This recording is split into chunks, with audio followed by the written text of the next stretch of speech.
más, vamos a dar inicio a la clase correspondiente a la anatomía dento-alveolar. La anatomía dento-alveolar es un tema muy importante y que tiene que ver específicamente no solamente con la anatomía de la pieza dentaria, sino por la estructura periodontal que rodea a dicha pieza dentaria y al grupo de pieza dentaria. ¿Okay? Aquí, como estamos viendo en esta imagen, en la primera imagen que estamos viendo aquí, estamos viendo una fotografía clínica. ¿Qué significa una fotografía clínica? Una persona viva, ¿no? Una persona que respira, habla, es una persona que usted mismo puede ser. Esa es una fotografía clínica. Y estamos viendo varios detalles anatómicos que podemos describir. ¿Sí? Vemos aquí a las piezas dentarias de la arcada superior, y vemos aquí a las piezas dentarias de la arcada inferior, ¿no? Piezas dentarias de la arcada superior y piezas dentarias de la arcada inferior. Hay que saber esos detalles anatómicos. Estamos en una fotografía clínica de una dentición permanente. Se supone, usted ya sabe la fecha de erupción de todo ese detalle. El tema que vamos a hablar ahora, viendo esta imagen, es sobre la inervación de la y la explicación de esta estructura anatómica, que es muy importante tener en consideración. Aquí, por ejemplo, tenemos, en esta imagen, tenemos la mucosa del labio superior y tenemos piel del labio superior. En este sector vemos piel del labio superior y la mucosa del labio superior. Y vemos también a la mucosa de la encía, ¿no? La mucosa de la encía, sobre todo de la encía insertada. Todo el sector de piel del labio superior y también la mucosa del labio superior, incluido la parte de la encía insertada o adherida, que se puede apoyar sobre el hueso alveolar vestibular superior, ¿sí? Este sector, este tejido blando que hemos mencionado está siendo inervada por el nervio infraorbitario, rama del quinto 2 o del nervio maxilar. No se acostumbre a decir rama del quinto 1, quinto 2, quinto 3, porque se van a olvidar el nombre de esos elementos nerviosos. Repito. Piel del labio superior, mucosa del labio superior, la parte de la mucosa de la encía insertada, del sector labial, de canino a canino, está siendo inervada específicamente por el nervio infraorbital, ese nervio que pasa por el canal, conducto y agujero infraorbital, ese nervio que pasa por la hendidura esfenomaxilar, se ve encargada de inervar esa estructura de tejido blando. No estoy hablando de inervación del diente, estoy hablando sobre la inervación del tejido blando en relación a ese sector. El sector de la encía insertada labial, o sea, de canino a canino inferior. La mucosa del labio inferior. Piel del labio inferior está siendo inervada por el nervio mentoniano. Están siendo inervadas por el nervio mentoniano. Ese nervio mentoniano que sale entre las dos premolares internamente acá, por esta situación, por el nervio mentoniano. Rama del nervio dental inferior, que a la vez rama del quinto 3 o nervio mandibular. ¿Okay? El sector de la encía vestibular superior, de la encía insertada, vestibular superior del área de las premolares y molares, estoy diciendo de la encía, no estoy hablando nada de dientes, de la encía, está siendo inervado. Hay que tener una contingencia porque de repente se puede confundir un nervio que tiene el nombre de diente por el nervio dentario posterior. Cuidado. La encía vestibular superior correspondiente a premolares y molares está siendo inervado la encía por el nervio dentario posterior. Rama directo del quinto 2 del nervio maxilar. La parte de la encía insertada vestibular inferior, o sea, de área de la premolar y molar, pero es vestibular inferior, la encía insertada, está siendo inervado por el nervio bucal. El nervio bucal está siendo inervado por el nervio bucal, una de las ramas del quinto 3 o nervio mandibular. una de las ramas del quinto 3 o el nervio mandibular. ¿Ok? Atención. La evaluación final viene también esta teoría. Es muy importante. ¿Sí? Y ya en la práctica también hemos hecho eso. Ahora si no lo estoy centralizando. Bastante cuidado. Entonces, el nervio bucal, el sector aquí. Pero ahora voy a hablar sobre la irrigación de ese nervio. La irrigación de ese nervio. Es muy parecido, sino hay que tener bastante cuidado. ¿Sí? Es muy parecido, hay que tener bastante cuidado. Hace un momento hablaba sobre inervación de ese tejido blando. No estoy hablando de dientes, ¿sabes? Estoy hablando realmente de la estructura periodontal. Pero esto significa alrededor del diente. ¿Sí? Ahora, la encía labial superior de canino a canino, que son las de encía. El labio superior y tanto mucosa como piel están siendo irrigadas por la arteria infraorbital. Igual, la arteria infraorbital, rama directa de la arteria maxilar interna, rama de la arteria maxilar interna. ¿Sí? La encía labial inferior, de canino a canino inferior, la encía labial. La mucosa del labio inferior, piel del labio inferior, ¿no? Entonces ese sector van a ser inervadas, van a ser irrigadas por la arteria mentoniana. Esa arteria mentoniana que sale por el agujero mentoniano, ¿sí? Va a ser irrigada por la arteria mentoniana, ¿no? Todo el sector de aquí que estamos viendo. Estamos hablando específicamente de la encía labial inferior y piel y parte de piel y mucosa del labio inferior. ¿Sí? Y podemos incluir más todavía en este sector. Los músculos del mentón, como bola, cuadrado y triangular de los labios, también están siendo irrigados por la arteria mentoniana. Hay que hacer una aclaración. En nervio se separa lo sensitivo y lo motor. Lo sensitivo es para piel y mucosa, en nervio. Y motor es para músculo. Eso se separa en nervios. En arteria es un todo. Repito. En arteria es un todo. ¿Ok? En arteria es un todo. ¿Ya? Entonces, el que me está irrigando aquí es la arteria mentoniana.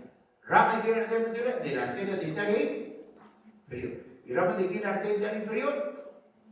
De la arteria maxilar, esa arteria que se encuentra en la fosa cigomática. Por eso que es importante. Por eso que es importante. Por eso que es importante. ¿Ok? Por eso que es importante. ¿Ya? Es en relación a las arterias. Ahora, la arteria de la encía vestibular inferior está irrigada por la arteria bucal, que es rama directa de la arteria maxilar interna. Bastante cuidado con eso. Bastante cuidado con esa mentoría. Bastante cuidado con esa mentoría. La encía vestibular inferior de la premolares y molares, estoy hablando de tejido blando, no estoy hablando por de dientes, ¿sabes? No estoy hablando de dientes. La encía vestibular inferior, ¿no?, de premolar y molar, y de esa área, te digo por la arteria bucal, rama de la arteria maxilar interna, rama de la arteria maxilar interna. La arteria que me va a irrigar la encía vestibular superior de la premolar y molares, la encía, está irrigada por la arteria alveolar. Está irrigada por la arteria alveolar. ¿Ve? Y esa arteria alveolar, rama de quién es? De la maxilar interna. Rama de la maxilar interna. Recuerden que de esa arteria alveolar va a salir las arterias dentales posteriores. Pero ahora voy a hablar sobre el diente. Se supone supone que ustedes saben la fecha de erupción de la pieza vital. ¿Sí? Se supone.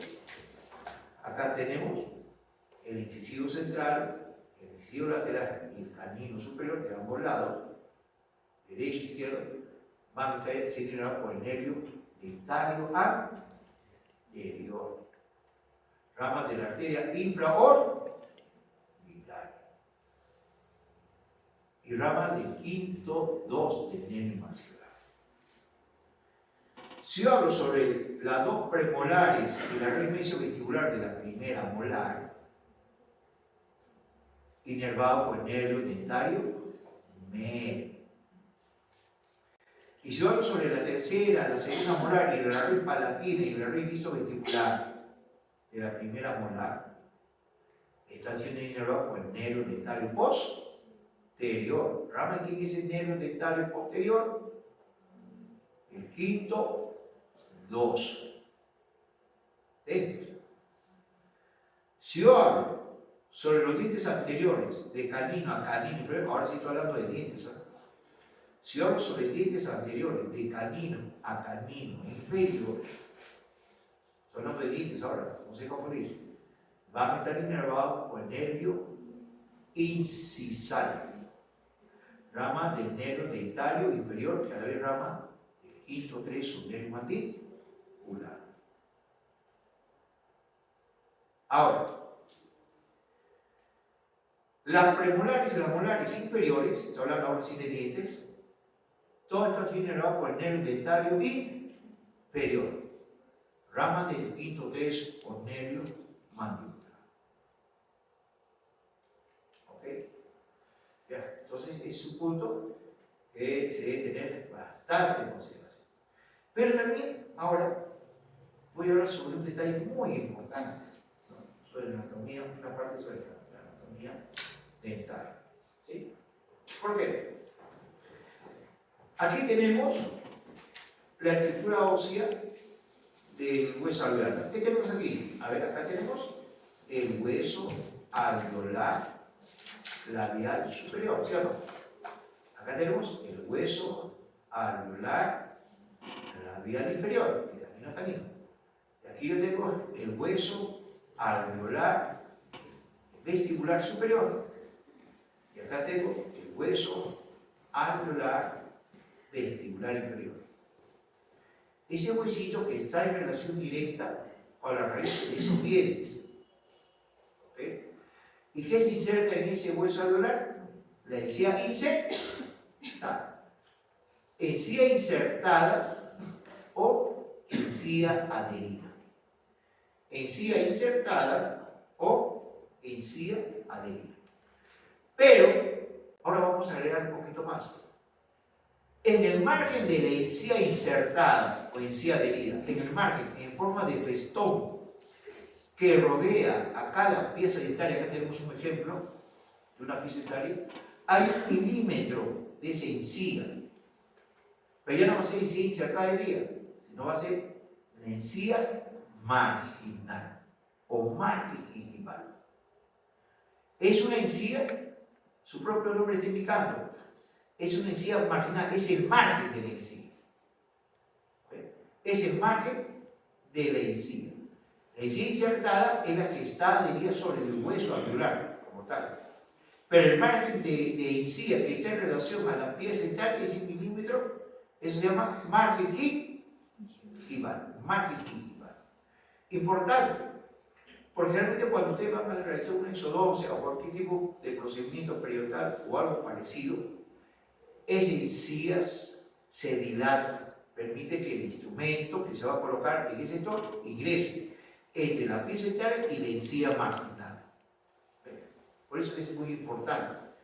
Así como hemos visto aquí sobre el huesito alveolar, ¿cómo se llama esto? Hueso alveolar labial superior, hueso alveolar labial inferior, ¿sí o no? Lo hemos dicho que ese huesito de 1 milímetro, escuchen bien, ese milímetro de hueso que rodea el diente en forma de festón, que se llama cresta alveolar labial, ¿sí o no? Y la que se encuentra entre el diente y diente, cresta alveolar interproximal, lo que está señalando aquí, ¿no? Cresta alveolar interproximal. Igualito sucede aquí. Tenemos la encía insertada con la encía adherida, que se apoya directamente sobre el hueso alveolar labial superior o inferior, o sobre un hueso alveolar. La que voy a encontrar, la que se insertada, voy a encontrar a la encía insertada o la encía adherida. Esa porción de encía que está en relación directa con la pieza dentaria y que lo rodea en forma de un festón es de 1 milímetro de altura, de esa encía se llama margen gingival. Margen gingival. Es muy importante. Y esa encía y la encía que se encuentra entre dientes se llama papila interdental. La papila interdental, la que se encuentra entre encía y encía. La papila interdental. Para definir lo normal de lo alterado, en caso de una enfermedad periodontal, recuerden un detalle. Cuando nosotros decimos enfermedad periodontal, significa que los tejidos de sostén de la pieza dental están siendo alterados. El primer signo, escúcheme, el primer signo de una enfermedad periodontal se da en la altura de la cresta alveolar. Si la cresta alveolar comienza a ser afectada medio milímetro, 1 milímetro, ya empezó la enfermedad periodontal. Es muy diferente a una enfermedad de la encía. En una enfermedad de la encía se encuentra inflamada por cualquier razón. Eso ya la que enseñar. Eso es lo que nosotros llamamos gingivitis. Gingivitis aguda, gingivitis gravídica, gingivitis crónica, gingivitis abscesosa, un montón de gingivitis. Si afecta solamente a la encía, es una enfermedad gingivitis. Pero esa gingivitis a través del tiempo, sea corto o largo plazo, me va a traer como consecuencia ¿qué cosa? La afectación de la cresta alveolar ósea. Entonces, estamos hablando de una enfermedad periodontal. Eso quiere decir que una enfermedad gingival me puede o no me puede afectar a la cresta ósea alveolar. Pero la afectación de la cresta ósea alveolar labial, en este caso, esto tomamos por representativo aquí, sí o sí, me está trayendo una alteración también de la encía, de la gingivitis. O sea, no tengo gingivitis, me trae una alteración de la cresta alveolar. Pero es el inicio, para el inicio consecutivo después de una enfermedad periodontal. Para ello hay que tener en relación, escuchen, para ello hay que tener en relación las distancias que debe haber entre uno y cada elemento anatómico que vamos a mencionar aquí. Atentos, señores, todos. Es muy importante. Y la clase lo van a tener grabada. Es muy importante la técnica. La separación entre la corona y la raíz se encuentra a nivel de la línea cervical. ¿Qué cosa es la línea cervical? La separación del esmalte de la raíz. ¿Qué cosa es la línea cervical? La separación de la corona de la raíz. La separación del esmalte del cemento. La separación de la corona de la raíz. Esa es la línea cervical. Y en todas las piezas dentales se nota la línea cervical. Línea cervical labial de esa pieza dentaria. Por atrás también sería línea cervical palatina de esa misma pieza dentaria. Esa es la línea cervical. Pregunta. Esta es aparentemente condición aparentemente normal. ¿Cuál es la diferencia? Escuchen bien. ¿Cuál es la diferencia entre la línea cervical y la cresta ósea alveolar, la cresta alveolar de esa pieza dentaria? La distancia que debe de haber en condición normal. Esto se aplica en clínica al 100%. Al 100%. Clínica. La distancia que existe entre la línea cervical de una pieza dentaria, en este caso estamos hablando de un canino, en relación a la cresta alveolar, debe ser de 1 milímetro. 1 milímetro y tal. Esa es la diferencia.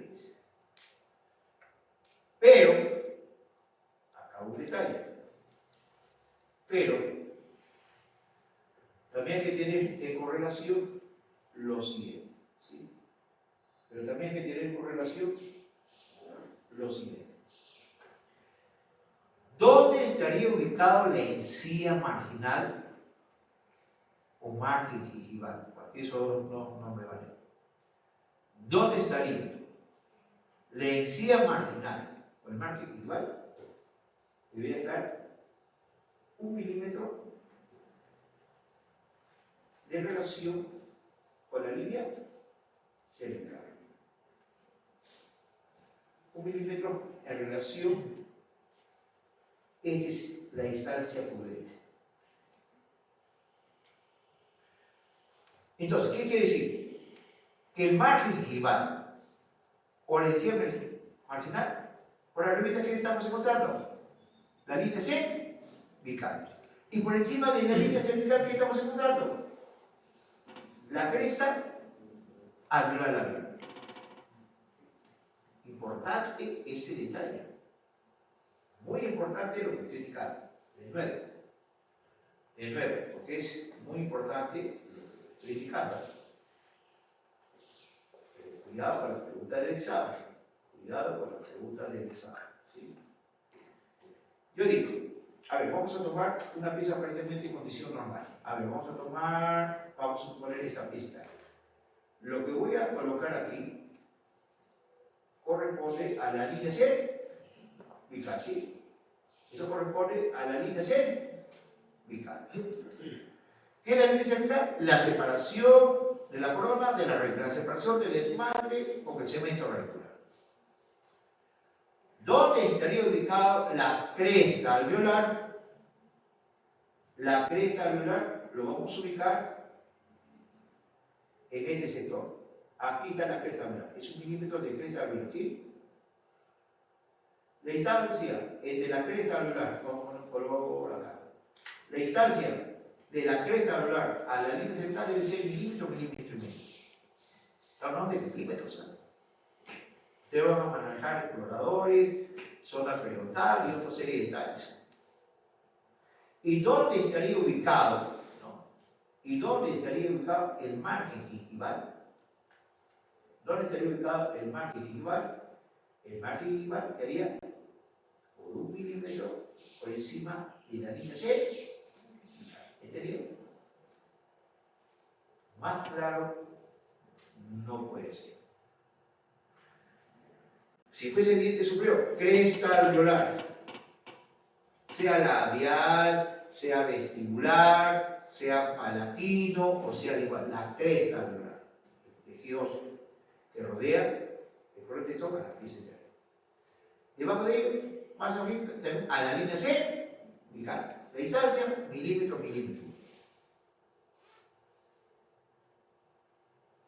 Ahí sería la línea cervical.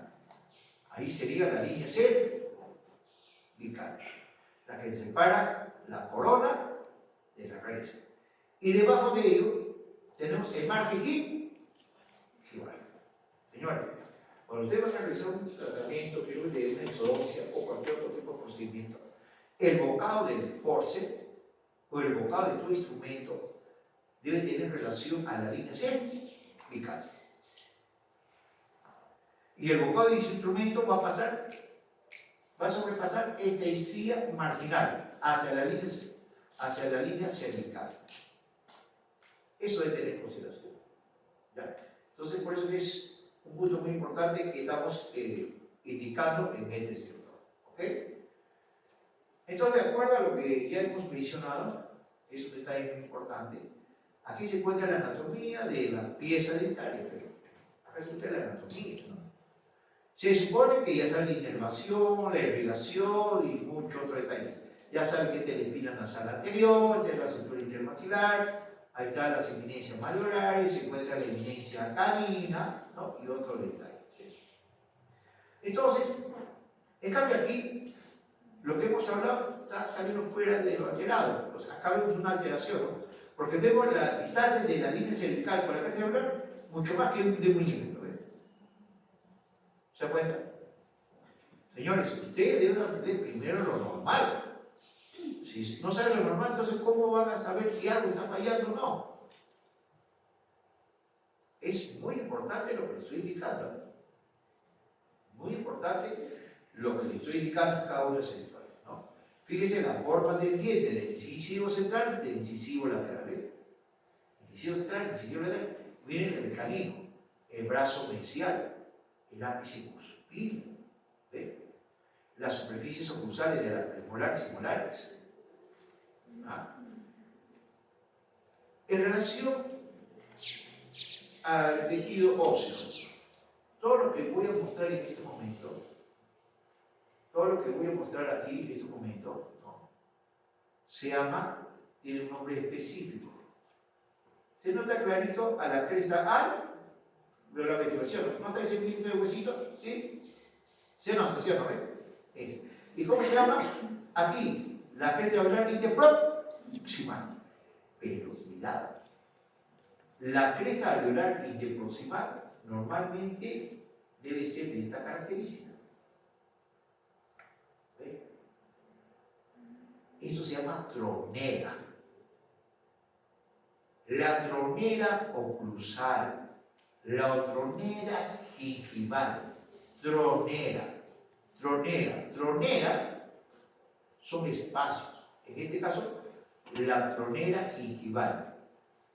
En este espacio esa, que se llama tronera gingival, acá se puede encontrar la papila interdental entre este diente y entre este diente. Y tiene su punto o faceta de contacto.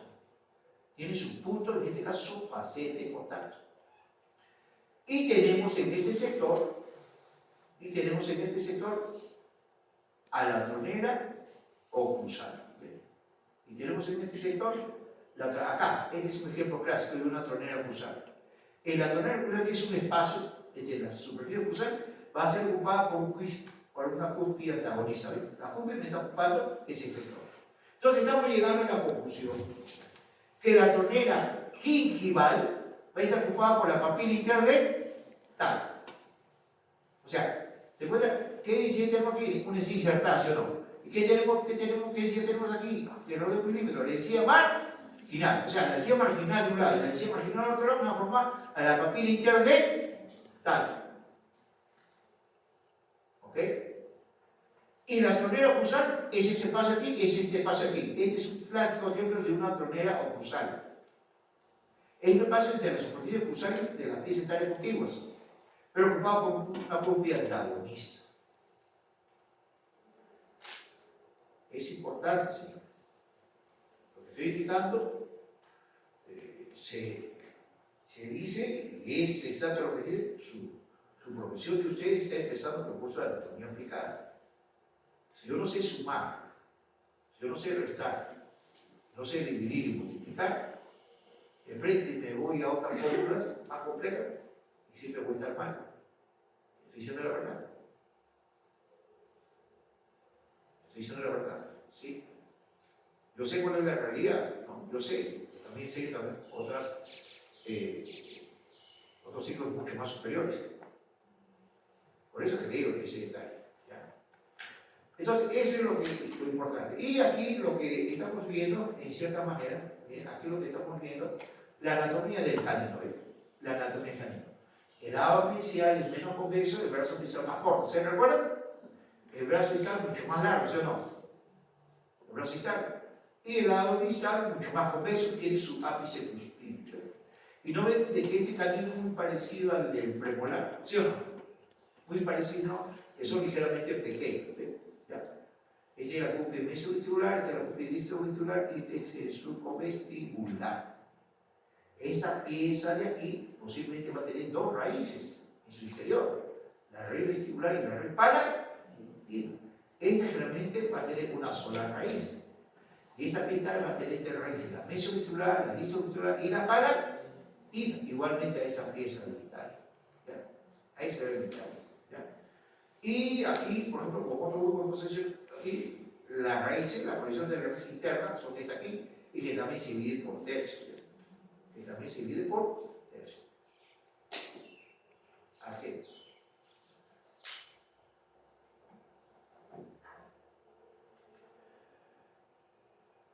El examen va a venir esto. Ustedes ya tienen esta hoja, esta hojita que quiere de su guía práctica se le envió con bastante anticipación.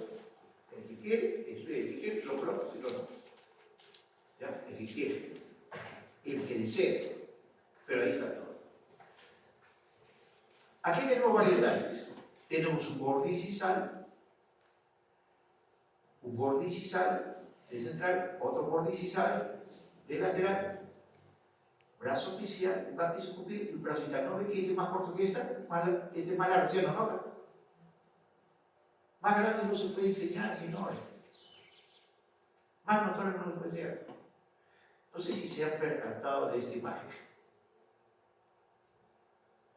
Colegas de otras profesiones o de otros estudios más superiores, no sé si se han percatado que tiene toda la anatomía exacta y no es colocada, es original.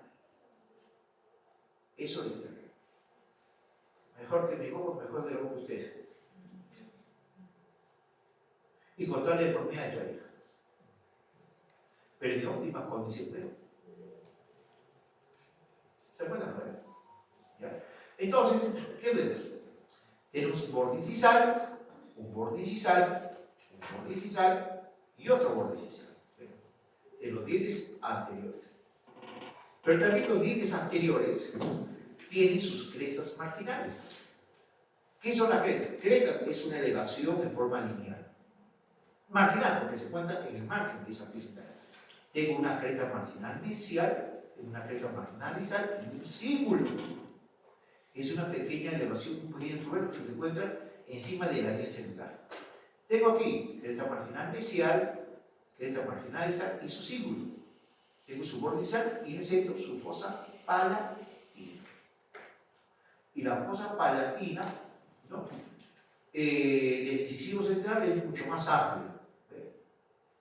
Tengo vórtice y sal, cresta marginal mesial, cresta marginal distal y su fosa palatina. ¿Qué tiene el canino? El canino tiene un brazo mesial corto, sigo repitiendo, tiene un brazo distal largo, sigo repitiendo, tiene su ápice cuspidio, tiene su cresta marginal mesial, su cresta marginal distal, no, lo que estamos indicando. Tiene lo que estamos indicando a nivel de la zona de canino. Tengo una cresta marginal mesial, tengo la zona de su círculo y tengo una cresta marginal lisa. Ahí tengo lo que estamos indicando. Cresta marginal mesial, cresta marginal lisa y su círculo, su ápice cuspidio. En el lado palatino, porque en el lado labial y vestibular es diferente. ¿Ya? Y fíjese, también las premolares y molares. ¿No nota que las premolares, usted no nota que las premolares superiores tienen una cúpula vestibular más grande que la palatina? ¿Sí? Ahí está. Y vean que el surco central, ahí está el surco central que me está separando la cúpula vestibular y de la cúpula palatina. Y tiene su surco central. El surco central de la primera premolar superior, aquí, realmente es más largo que el surco central de la segunda premolar superior, es más corto. Y también tiene su cresta marginal inicial y su cresta marginal distal. Esto niño. Eso aquí en esa metodología.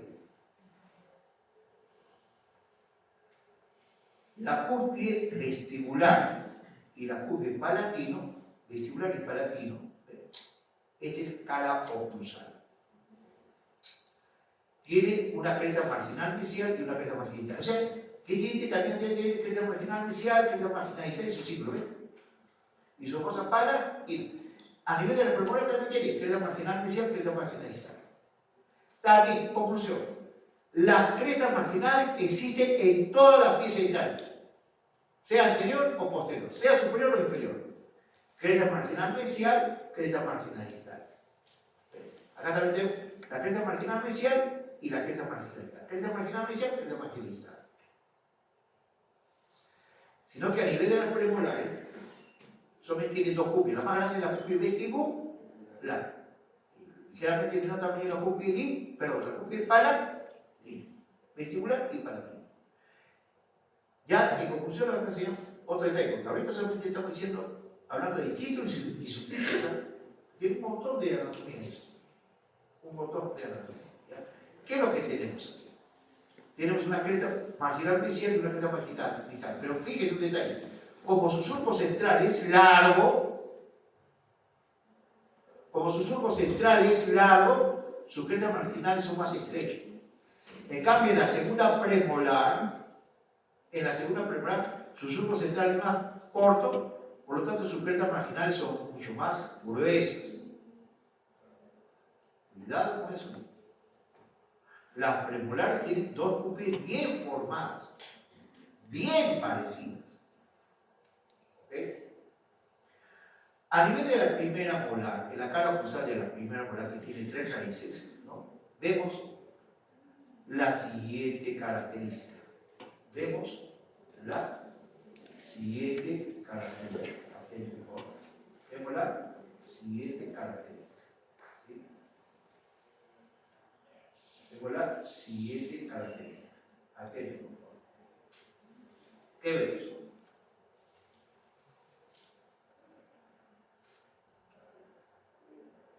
¿No es cierto? Bien claro. Atento, por favor. ¿Sí? Ahí es algo.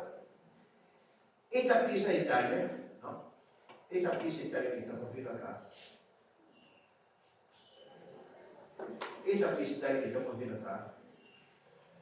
va a tener la cúspide mesiovestibular,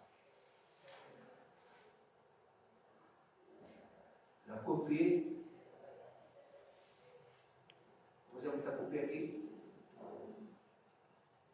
Distovestibular,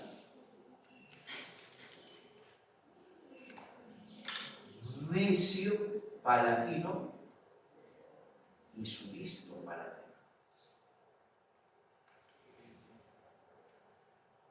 Mesio, que está mesial vestibular, disto, que está distal, vestibular. ¿Ven? Mesio-palatino y disto-palatino. Y todavía tenemos aquí el tubérculo de Carabelli, que es esta eminencia. El tubérculo de Carabelli que se encuentra en la cúspide mesio-palatina, el lado palatino de la cúspide distal. Acá ven como una pequeño tubérculo, se nos cierra. Ese es el tubérculo de Carabelli. También tenemos, de acuerdo a ello, el siguiente detalle. También tenemos el siguiente detalle. El surco vestibular y también tenemos el surco palatino. Surco vestibular, surco palatino. El surco vestibular me está separando la cúspide mesovestibular y distovestibular.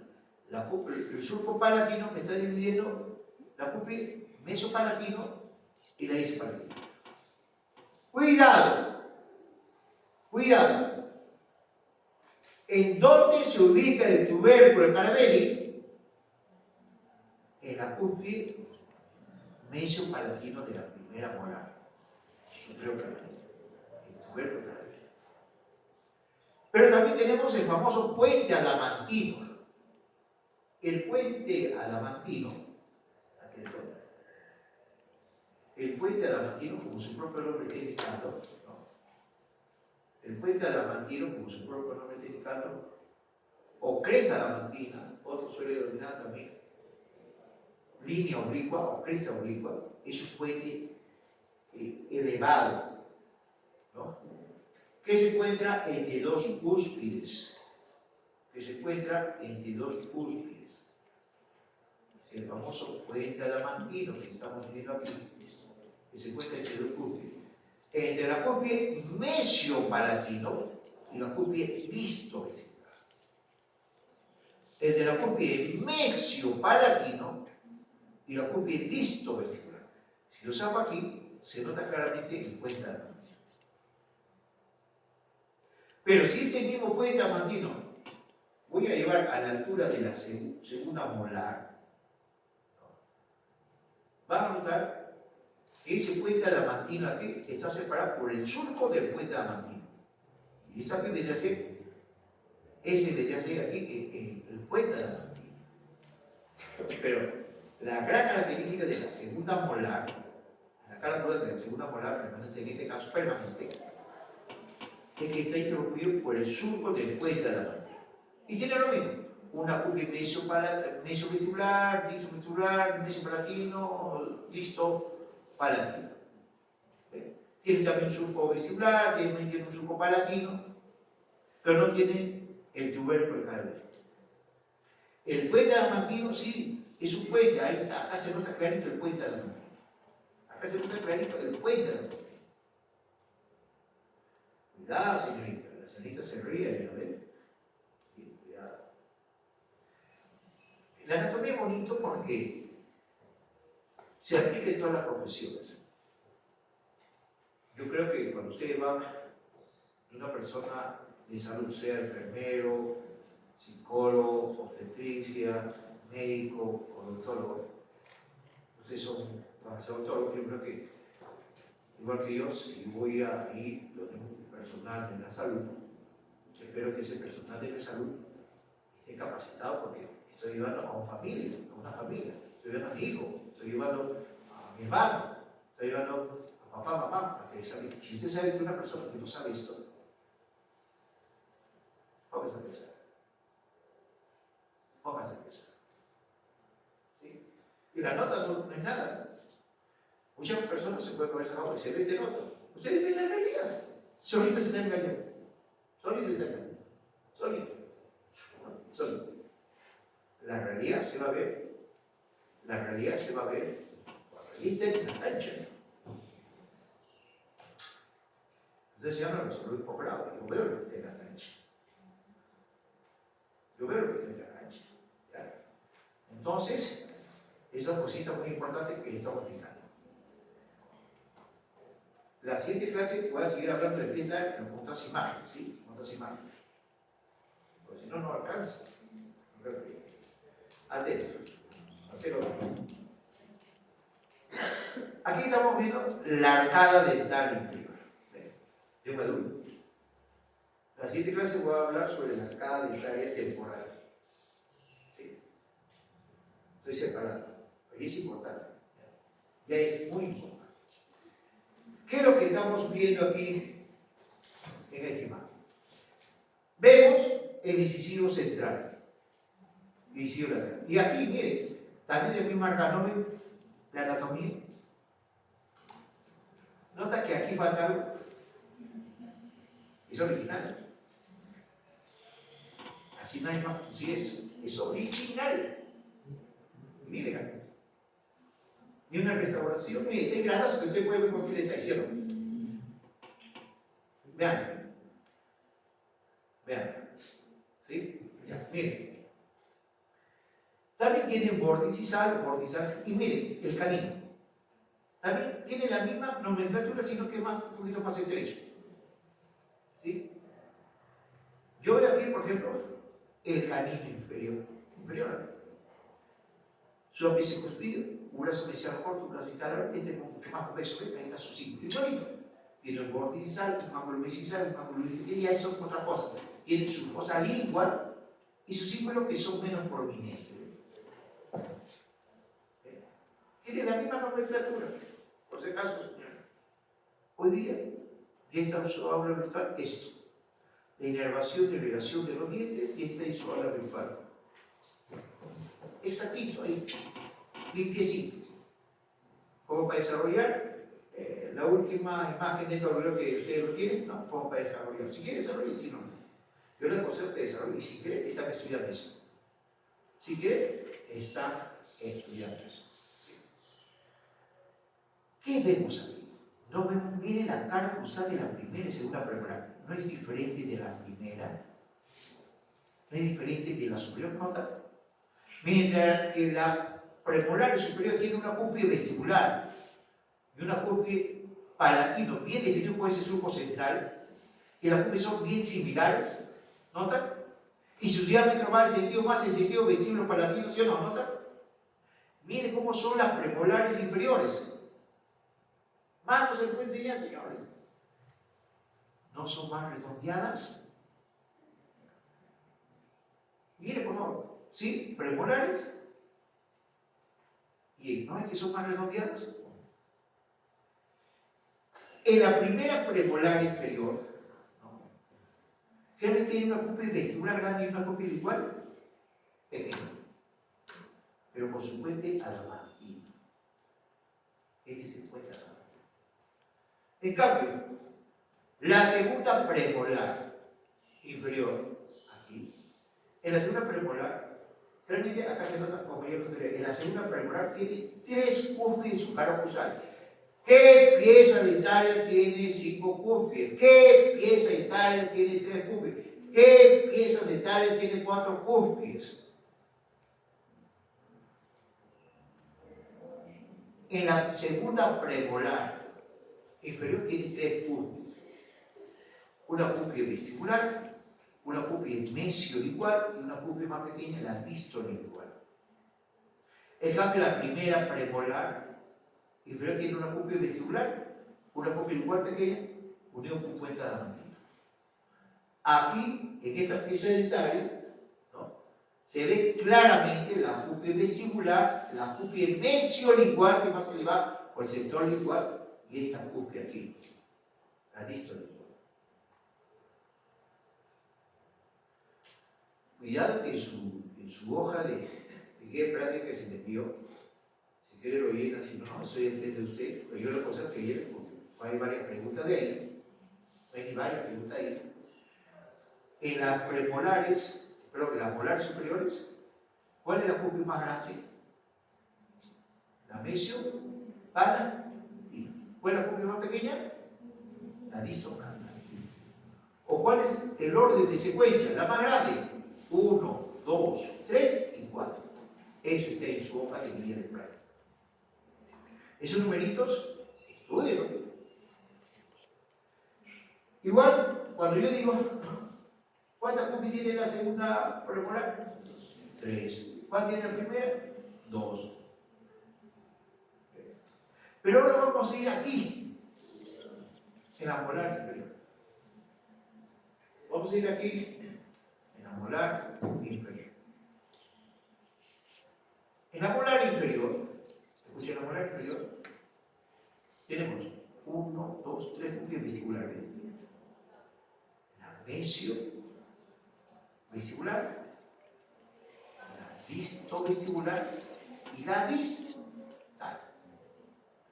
Y por el lado igual, la mesio-igual y la distolicual. Y ustedes no están viendo que la primera de aquí tiene 3, en la primera de aquí tiene 3 cúspides, ¿sí o no? En la primera de aquí tiene 3 cúspides, ¿no? Entonces yo digo, también yo digo lo siguiente, ¿eh? También si yo digo lo siguiente, también si yo digo lo siguiente. ¿Qué digo? Mesio vestibular, listo, usted le va a pedir a la distal. La mesio igual y la distal igual. ¿Cuál de estas cúspides más grande? Está en su hoja de guía de práctica y está enumerado. Y está enumerado. Ese bonito de la segunda premolar. ¿Cuál es la cúspide más grande? La mesio vestibular. Perdón, la cúspide vestibular, seguido por la mesio igual, seguido por la distolicual. Aquí, la más grande, la mesio vestibular, la distovestibular y la distal. ¿Cuál es la más grande? Ya usted comienza.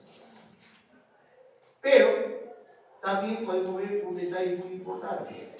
También podemos ver un detalle muy importante, por favor.